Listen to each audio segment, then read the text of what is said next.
وہ کمرے میں یوں چل پھر رہی تھی جیسے شیشے کے فرش پر چل رہی ہو۔ وہ نورے کی طرف گھومی۔ نورا اسے فائرنگ کی تفصیلات بتانے کو مرا جا رہا تھا۔ جب وہ اس کے کمرے میں داخل ہوا تھا تو سب سے پہلے اس کا تعارف اس خوشبو سے ہوا تھا جو اسے بہت ہی اچھی لگ رہی تھی۔ نورے کو اس لمحے نہ جانے کیوں لالا کے وجود سے اٹھتی خوشبو یاد آئی، لیکن اس نے فوراً یہ خیال ذہن سے جھٹک دیا کیونکہ لالا کے بدن سے اسے ہمیشہ پسیلا ملی کچی گھانی سے نکلے اس سرسوں کے تیل کی بو آیا کرتی تھی جو گھانی کی تہ میں ہفتوں سے پڑا ہوا ہو۔ یہ خوشبو جو اس کمرے سے آ رہی تھی عجیب تھی۔ نورا ذات کا تیلی تھا، لیکن وہ اندازہ نہ کر سکا کہ یہ خوشبو کیسی تھی۔ اس نے اندازہ لگایا کہ یہ خوشبو چمیلی اور گلاب کی آمیزش سے بنے کسی تیل کی رہی ہوگی۔ شینو نے پورے قد سے نورے کے سامنے کھڑے ہو کر اپنے لامبے بال سمیٹ کر ایک موٹی چٹیا کی صورت باندھے۔ وہ مسکرا رہی تھی اور اسے بظاہر اس بات کی کوئی فکر نہیں تھی کہ ابھی ابھی نورے نے 2 فائر کیے تھے۔ نورے کو حیرت ہوئی، وہ شینو کے سامنے ویسے تو ہمیشہ ہی مغروب ہو جایا کرتا تھا، لیکن رات کے ان لمحوں میں اس خوشبو اور شینو کی مسکراہٹ کے ساتھ وہ اور بھی مغروب ہو گیا تھا۔ پھر اس نے خود ہی بات چھیڑی۔ میں نے ابھی کسی بندے پہ 2 فائر کیے تھے۔ شینو اطمینان سے بولی، مجھے پتہ ہے۔ نورا حیران رہ گیا۔ کس قسم کی عورت ہے یہ؟ اسے ڈر ہی نہیں لگتا۔ میرا خیال ہے وہ بندہ حویلی ہی میں موجود ہے، نورے نے کہا۔ شینو پھر ہنسی۔ ہاں پتہ ہے مجھے، پر ڈرنے کی کوئی بات نہیں۔ نورے کو شینو پر غصہ آ گیا۔ اس نے پہلی بار شینو کو کسی نام سے مخاطب کیا۔ چودرانی، اگر تو اتنی دلاور ہے تو مجھ سے چوکیداری کیوں کرواتی ہے؟ شینو چہرہ اوپر اٹھا کر مسکرائی۔ میں نے تجھے ڈنگروں کی چوکیداری کے لیے رکھا ہے، حویلی کے لیے نہیں۔ حویلی کی چوکیداری میں خود کرتی ہوں۔ شینو نے کونے میں پڑی رائفل کی طرف اشارہ کیا۔ پر میں جو کہہ رہا ہوں کہ میں نے… شینو نے ہاتھ کے اشارے سے نورے کی بات کاٹی۔ وہ میں تھی۔ شینو نے مسکرا کے نورے کو دیکھا۔ نورے کو لگا جیسے کسی نے عین اس کی آنکھوں کے درمیان مکہ مار دیا ہو۔ وہ تو تھی؟ وہ بے یقینی سے بولا۔ ہاں، تجھے آزما رہی تھی۔ شینو نے پہلے سے پڑے گلاس سے پانی پیا۔ نورے کا غصہ 2 چند ہو گیا۔ مجھے آزما رہی تھی؟ ایک باری تیری چوکیداری کرتے ہوئے میں مرتے مرتے بچا تھا، وہ کافی نہیں تھا تیرے لیے؟ اس نے تلخی سے کہا، پھر کچھ سوچ کر بولا، اگر گولی لگ جاتی تجھے تو؟ میں تو خواہ مخواہ رگڑا جاتا نا۔ کتنی باتیں بنتی، یہ نہیں سوچا تو نے؟ شینو نے پہلے سے میز پر پڑے گلاس سے پانی کے 2 گھونٹ پیے اور نورے کے اتنی قریب کھڑی ہوئی کہ نورے کو پتہ چل گیا کہ اس کمرے میں ہر طرف چیختی چنگھاڑتی خوشبو کا منبع کہاں تھا۔ وہ شینو سے پہلی بار اتنا قریب ہوا تھا۔ شینو کے دائیں کان کے قریب، جہاں اس کے سنہری بالوں کا رواں پھیلا ہوا تھا، اسے بچپن کی کسی چوٹ کا ہلکا سا نشان تک صاف دکھائی دے رہا تھا۔ وہ دونوں ہاتھ سینے پر باندھے کھڑی تھی۔ پھر وہ گہری سنجیدگی سے بولی، کل میرے شوہر کو سزائے موت بول گئی ہے۔ نورے کو اس کے لہجے پر حیرت ہوئی۔ وہ سزائے موت کا تذکرہ ایسے کر رہی تھی جیسے نورے کو بتا رہی ہو کہ سائیکل چلاتے ہوئے گرنے سے اس کے شوہر کے گھٹنے چھل گئے تھے۔ نورے کو جھٹکا لگا۔ پھر؟ شینو مسکرائی۔ پھر کیا؟ بڑی عدالت میں اپیل کر دی ہے، پر وہ بچے گا نہیں۔ شینو پھر مسکرائی۔ نورے نے سوچا، سالی کے دانت کتنے سونے ہیں۔ نورے کو یہ بات ذرا بری لگی۔ تجھے کیسے پتا کہ وہ بچے گا نہیں؟ وہ نورے کے قریب سے دوسری طرف مڑی اور کھڑکی کے قریب جا کر پردہ ہٹا کر غالباً اس نے باڑے کا جائزہ لیا۔ چلتے ہوئے ڈھیلے لباس میں شینوں کا بدن چھلکا تو نورے کو لگا جیسے اس کے کان گرم ہو گئے ہوں۔ شینو واپس گھومی اور سنجیدگی سے بولی، میں نے 2 دفعہ آزمایا ہے تجھے، تو نر مرد ہے۔ 5,000 تنخواہ دیتی ہوں، ساری حیاتی کی پکی نوکری۔ چاہے تو اپنے پشنوں کو بھی بلوا لے یہاں، چوکیدارہ نہیں کرنا ہوگا۔ اب سے تو منشی لگے گا میری زمینوں کا۔ بول کیا کہتا ہے؟ نورے نے نفی میں سر ہلایا۔ مجھے منظور نہیں ہے چودرانی، تجھے بتایا تو تھا کہ… شینو نے ہاتھ اٹھا کر اس کی بات کاٹی۔ میں نے سب پتہ کروا لیا ہے سردار گڑھ سے، تیری معشوق وہاں نہیں ہے۔ اس کی شادی اس منشی جمال الدین سے نہیں ہو سکی کیونکہ مولوی نے نکاح پڑھانے سے انکار کر دیا تھا۔ پھر سردار سلطان نے اسے شاہ رحمت کے پاس بھجوا دیا۔ اس حرامی کا دل آ گیا تھا اس پہ، وہ اسے زخمی کر کے بھاگ گئی۔ اب اس کا کوئی پتہ نہیں۔ نورے کے تاثرات یقیناً شینو نے پڑھ لیے تھے۔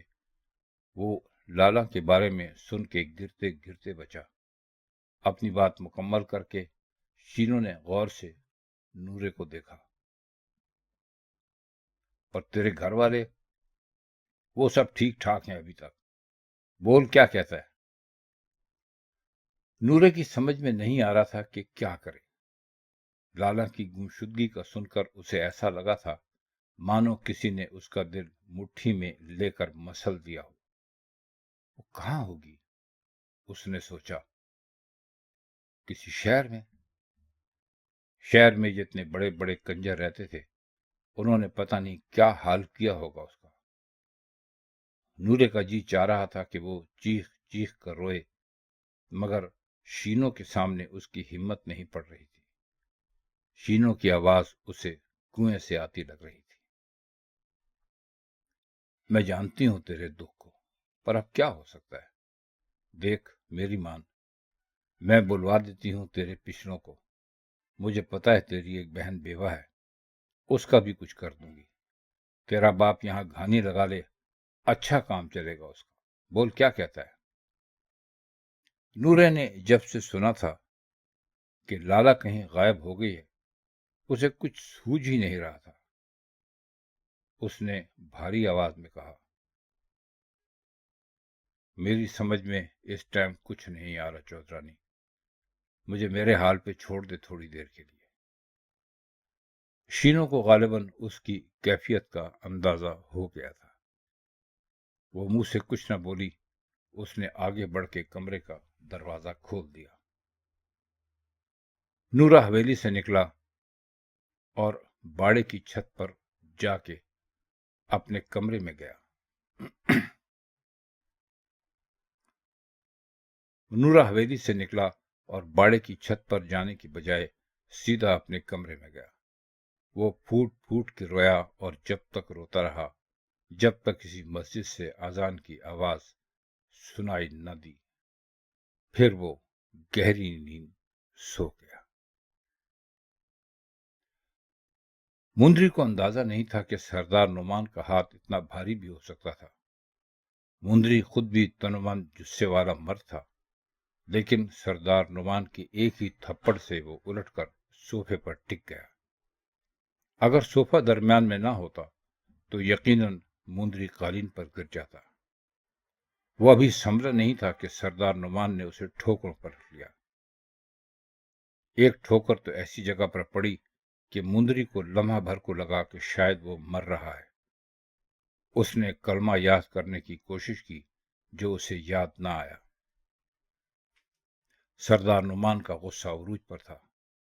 مندری نے 2-3 بار اٹھ کر کھڑے ہونے کی کوشش کی، لیکن تبھی سردار نعمان کی لات اسے ایسا کرنے سے روک دیتی تھی۔ پھر شاید سردار نعمان خود ہی تھک گیا۔ وہ صوفے پر بیٹھ کر لمبے لمبے سانس لینے لگا۔ مندری کوشش کے باوجود قالین سے نہیں اٹھ سکا۔ اس کی پسلیاں بے طرح دکھ رہی تھیں اور منہ میں نمکین ذائقہ تھا۔ وہ جانتا تھا کہ یہ خون کا ذائقہ تھا جو اس کے ہونٹ پھٹنے سے اس کے منہ میں پھیل گیا تھا۔ کمرہ خوب روشن تھا، لیکن مندری کو دیکھنے میں تکلیف ہو رہی تھی۔ پھر اس کے حواس بتدریج بحال ہوئے تو اسے چوٹوں سے زیادہ اس بات کا دکھ ہونے لگا کہ سردار نعمان نے اسے تانے کے سامنے مارا تھا۔ گو کمرے کا ماحول انتہائی سنجیدہ تھا، اسی طرح اسلحے پر ہاتھ رکھے ہوئے تانا بھی، لیکن تانے کے چہرے پر ایک ایسی مسکراہٹ تھی جو صرف مندری کو ہی دکھائی دے سکتی تھی۔ جب مندری کمرے میں آیا تھا تو سردار نعمان شراب پی رہا تھا۔ اب مندری کو مار پیٹ کے وہ ایک بار پھر بچی کھچی شراب منہ میں اڈیل رہا تھا۔ اس نے مندری سے اب تک کوئی بات نہیں کی تھی۔ مندری کو سردار نعیم کی کوٹھی سے بلانے بھی تانا ہی گیا تھا۔ مندری کے پوچھنے کے باوجود اس نے مندری کو نہیں بتایا تھا کہ سردار نعمان نے اسے اس وقت کیوں بلوایا تھا۔ وہ سردار نعیم کو نرمین کے گھر سے 1 بجے کے قریب واپس لایا تھا۔ پھر اس نے کھانا کھایا اور چرس کا ایک ڈبل سگریٹ پیا کہ اس کا بلاوا آ گیا۔ مندری ابھی تک اس سلوک کی وجہ نہیں جان سکا تھا۔ پھر وہ بمشکل اپنے پیروں پر کھڑا ہوا، لیکن گھٹنے کے جوڑ پر پڑنے والی ضرب اتنی شدید تھی کہ اس کی آہ نکل گئی۔ وہ ایک بار پھر اپنے گھٹنوں پر آ گیا۔ اس سے آج تک اتنا بے رحمانہ اور تحقیر آمیز سلوک تو سردار سلطان نے بھی نہیں کیا تھا۔ اس نے سرداروں کے لیے کئی ایسے لوگوں کو قتل کیا تھا کہ جن کی اس سے کوئی دشمنی نہیں تھی، کوئی مخالفت نہیں تھی۔